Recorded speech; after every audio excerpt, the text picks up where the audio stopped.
We all prefer to do things in certain ways, and these preferences, plus our weaknesses of character, make it certain that any two persons will have some differences.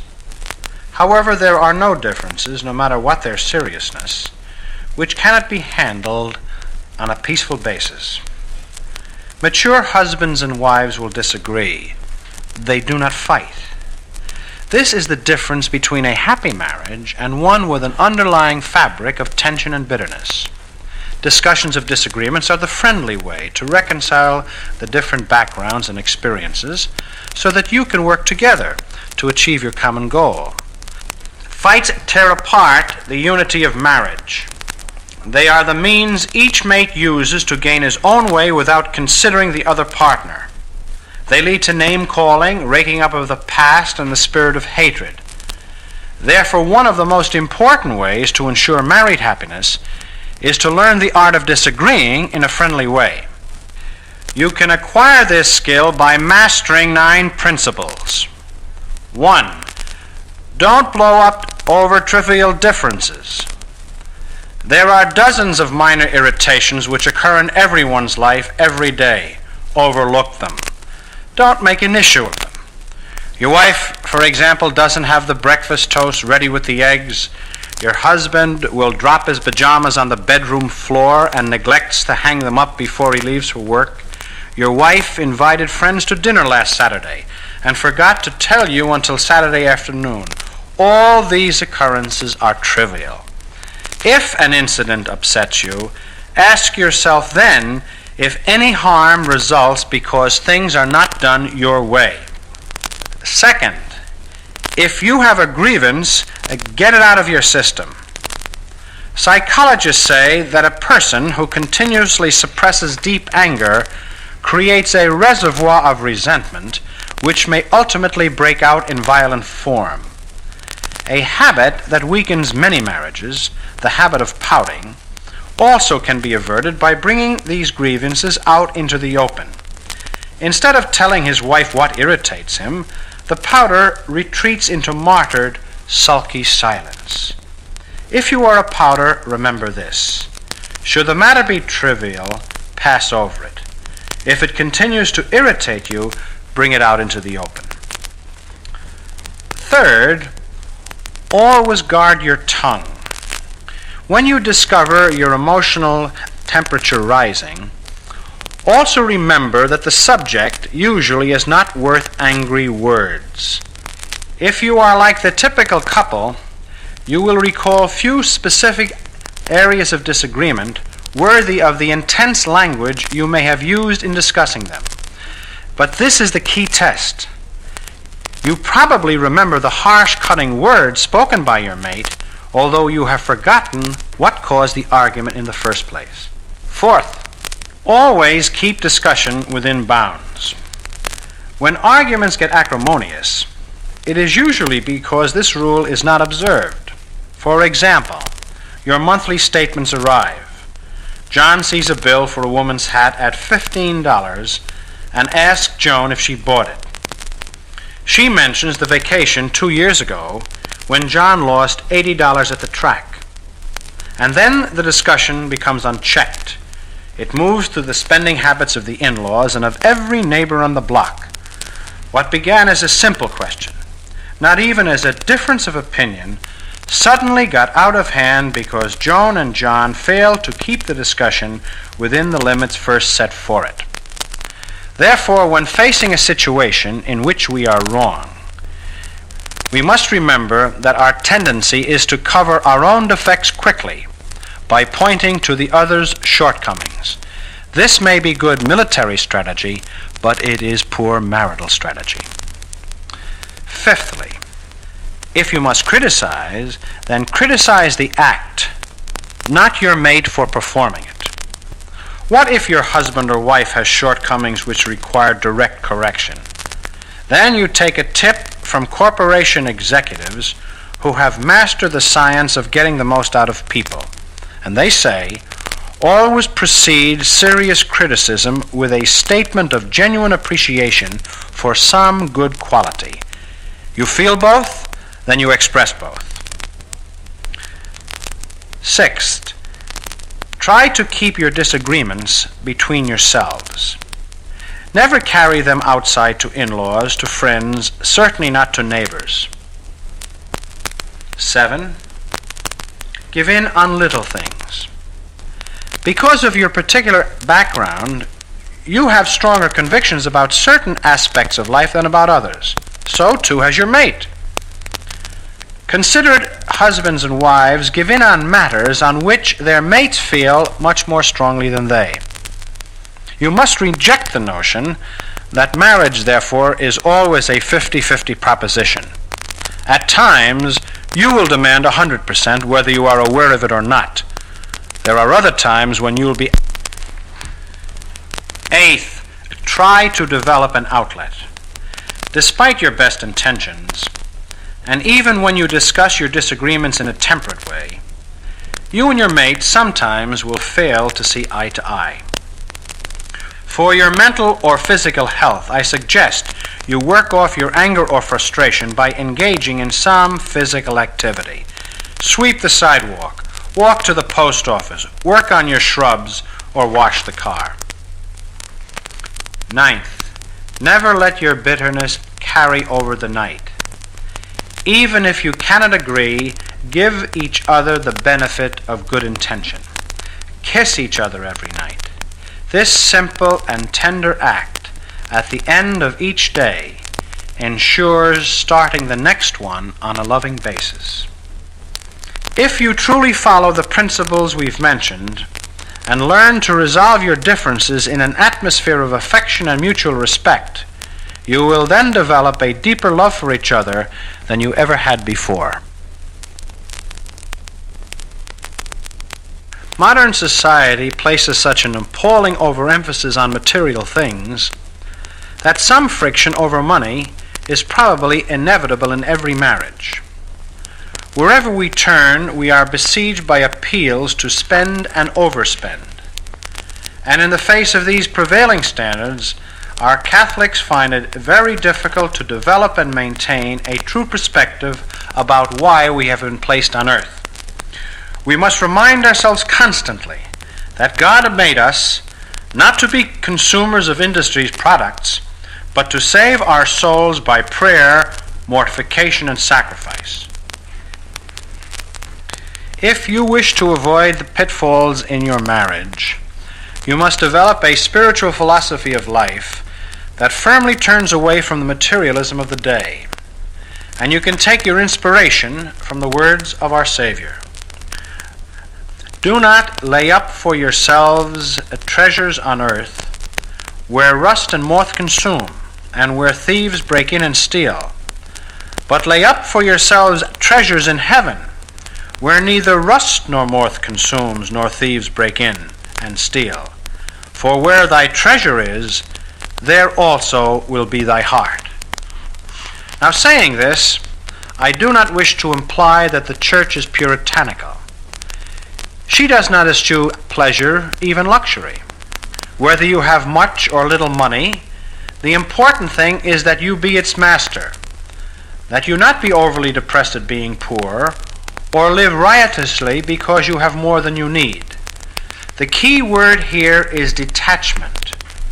Work for what you need and a little more, but live as if you needed very little.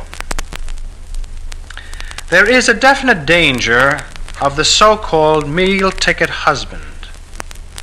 No amount of luxury can compensate for the absence of a husband and a father. Often the marriage suffers because there is no companionship between husband and wife. The upbringing of the children is neglected because the father's guidance is lacking, and even his health is destroyed because of the way he drives himself to gain material success. The satisfaction that a man once had in making ends meet has been taken away by his struggle to live better this year than he did last year. What about the danger of the working wife? The increasing number of working wives also creates serious problems in marriage. She is a relatively new figure on the American scene. A wife should work outside the home only in cases of great necessity. Experience shows that the path of the working wife is strewn with difficulties, both for herself and her family.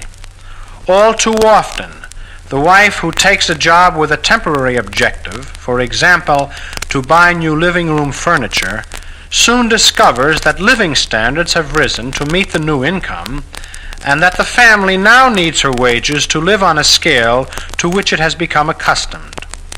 Once their wives help support the home, some husbands become lazy and neglect their own duties as providers. If the wife's income approximates or exceeds that of her husband, his pride may be wounded, and friction may develop over who is the head of the household. When a working wife analyzes her expenses sometimes, she discovers that her net financial gain from working is not worth the effort. The wheels of marriage will also turn more smoothly if a husband and wife learn the art of intelligent money management. Many families find that a budget helps them to develop habits of thrift and limit spending for unnecessary items. A budget can help you find leaks through which your money flows. It can also lessen financial worries because you always know exactly where you stand. Before you can develop a good budget, two things must be considered: who will draw it up, and the principles according to which it should be composed. As to the first, it seems agreed by most experts on family finances that the entire family, including the older children, should sit in on budget conferences. Particularly is it important that husband and wife work the program out together. Too frequently, conflict arises because the husband does not appreciate what happens to food money, or because the wife does not realize how heavy the fixed family expenditures really are. The principles underlying any good budget are simple. Spend money first on absolute necessities, on food, clothing, and shelter. Then on conveniences, which are a normal part of living for your walk of life, the television set, the radio. And finally, on luxuries, the high-priced car and the expensive vacation. The actual budget ought to consider 4 items. First, your fixed expenses, then an emergency fund, then thirdly, your day-to-day expenditures and savings.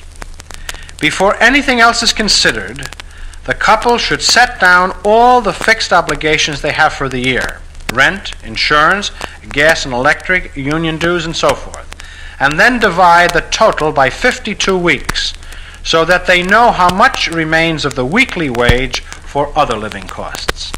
Some money, even though a small amount, ought to be reserved weekly for emergencies, such as the inevitable winter sickness, the tooth extractions, the parish building campaign, and so forth.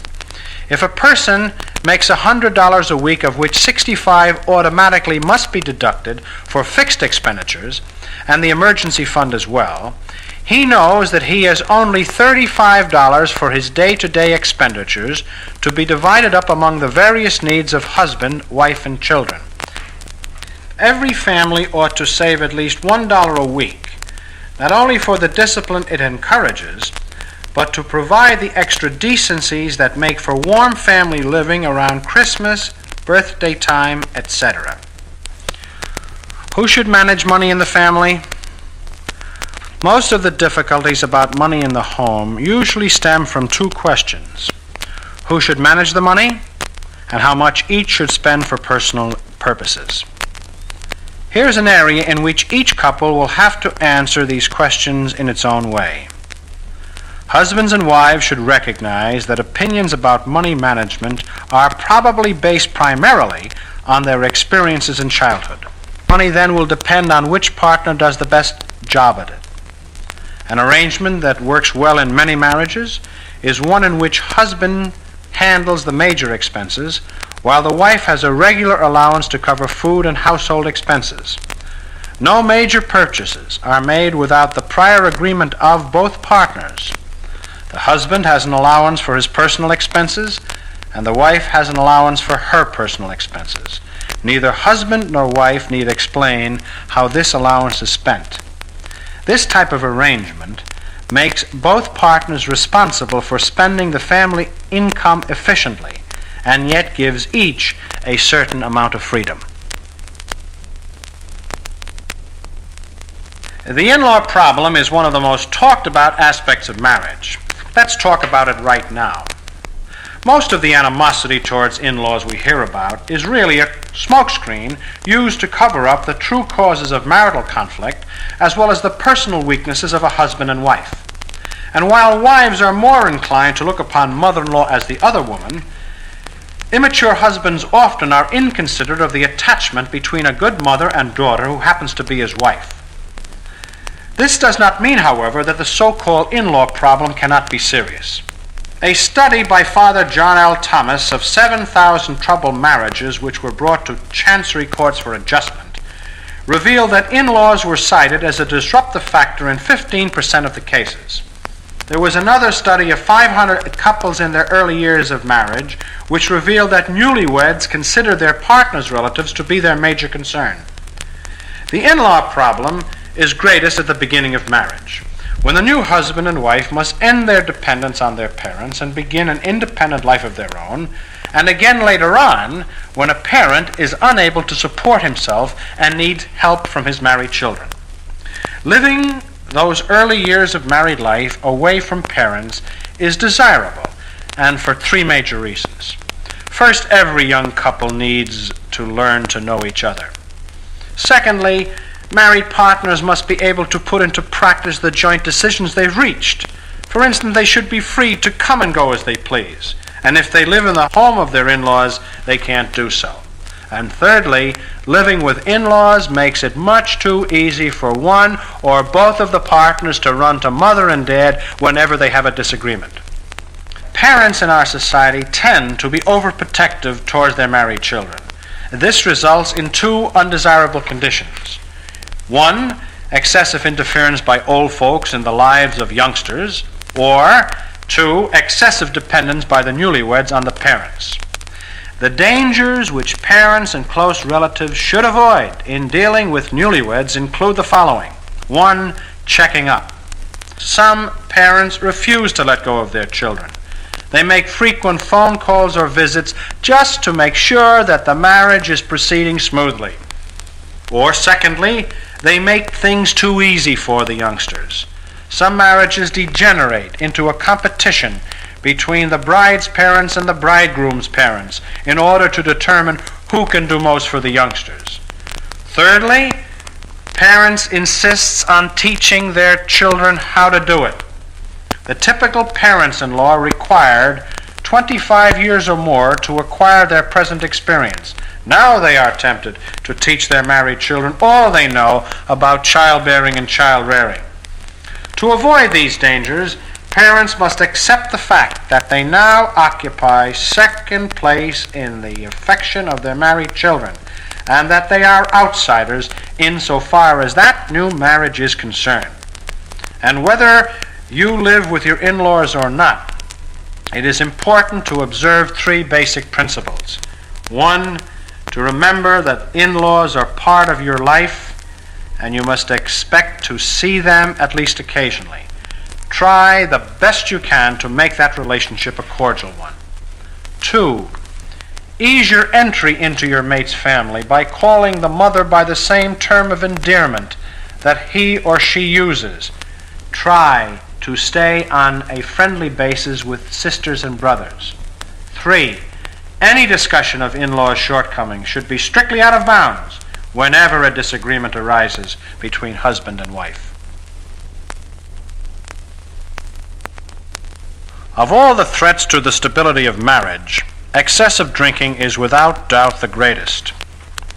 We still do not know much about the causes and cure for alcoholism, but we do know that many old-time attitudes are unfounded and have been disproved scientifically. Here are the basic facts. There are 4 stages in the consumption of alcohol. The normal stage, beyond which 14 out of 15 adult drinkers do not go, and 3 stages which mark the emergence of the problem drinker. The normal drinker enjoys alcohol for its mild, relaxing effect, or for the mild pickup it gives. He may usually have a cocktail or two before dinner, but it is no great sacrifice for him to omit them. When he goes to a party, he anticipates its pleasures in terms of the people he will talk to rather than the drinks to be served. His attitude towards drinking as a legitimate means of mild exhilaration or relaxed pleasure conforms to the spirit of the Bible. Wine was created, says Ecclesiasticus, from the beginning to make men joyful and not to make them drunk. Wine drunken with moderation is the joy of the soul and the heart. The first stage on the road to alcoholism is taken when a drinker uses alcohol for other purposes. After working hard, he may find that several drinks before dinner relieves his nervous tension. If he has trouble getting to sleep, he may drink so that he drops off immediately. Or he may discover that whenever he is troubled or upset, a few cocktails makes his world seem right again. If he is afraid to meet people, he may find that highballs change him into a regular fellow. In each case, he uses alcohol to do a job for him, and he finds it increasingly difficult to do the job without it. Thus, he is becoming dependent upon alcohol. The second stage is one in which storm signals are really flying. Now he often finds himself drinking without any occasion to justify it. He may drink by himself or consume his drinks faster than other people. He may control himself at social gatherings and then return home to continue drinking. After an evening of imbibing, he may be unable to remember all that has happened the night before. Perhaps his boss now warns him about his drinking habits. His wife begs him to cut down. He has severe remorse after his drinking bouts and may even promise to do better in the future. He may swear off for a time, then conclude that he can again drink normally. By now, however, it is quite likely that he has crossed over the line to alcoholism. One drink will start a chain reaction, and usually he will not be satisfied until he becomes intoxicated. In the latter part of this stage, many of the traditional evils of drink appear, and they often shake the very foundations of a marriage. He becomes irresponsible. Money needed for food or for the baby's clothing, for long overdue medical bills or apartment rent is thrown onto a bar for alcohol. Now he may lose his job because of his many absences or because his work has become slipshod and unreliable. And then he reaches the third stage of alcoholism, one which no longer can be hidden from the world. By now the male alcoholic has either lost his job or is on the verge of doing so. Friends and neighbors know of his condition.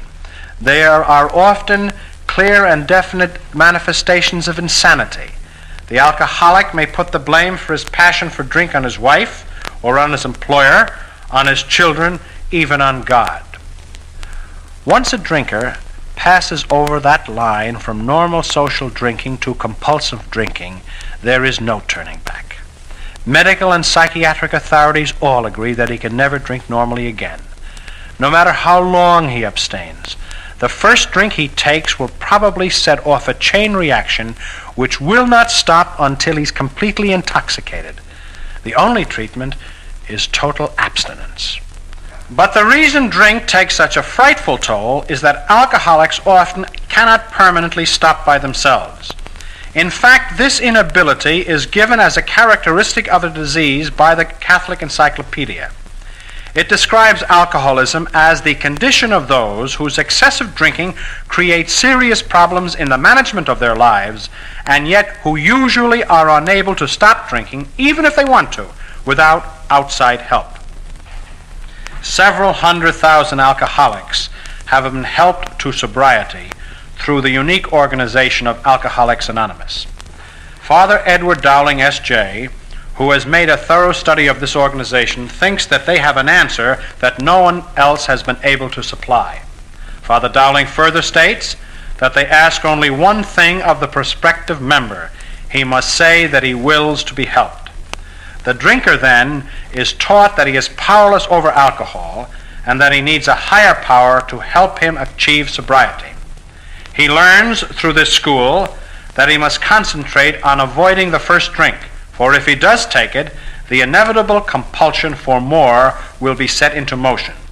He learns to put into practice a 24-hour program in which he concentrates on solving the problems of one day at a time and does not disturb himself with remorse over the past or undue anxieties for the future. Now, this treatment is not always successful. Sometimes the alcoholic does not truly wish to become sober. Sometimes he insists that he can stop by himself when he wants to. And sometimes he is so far advanced that no program of recovery can make an impression. The trouble is that most excessive drinkers don't want the help of outsiders, and this is precisely what they need most. Usually they are people who feel adequate only under the influence of liquor, and yet when sober are as proud as peacocks. But they do not know themselves. Before anything can be done, they must accept the truth that there is nothing shameful about consulting a psychiatrist or joining AA. Psychiatry is not just for the insane, nor is AA exclusively for Bowery bums. The fact of the matter is that many people have been helped by both, particularly when they sought the help in the early stages.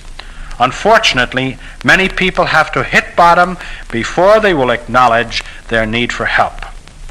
What is needed in the non-drinking spouse is great patience and faith, the capacity to bear injuries and the shame, and the faith to call for God's grace.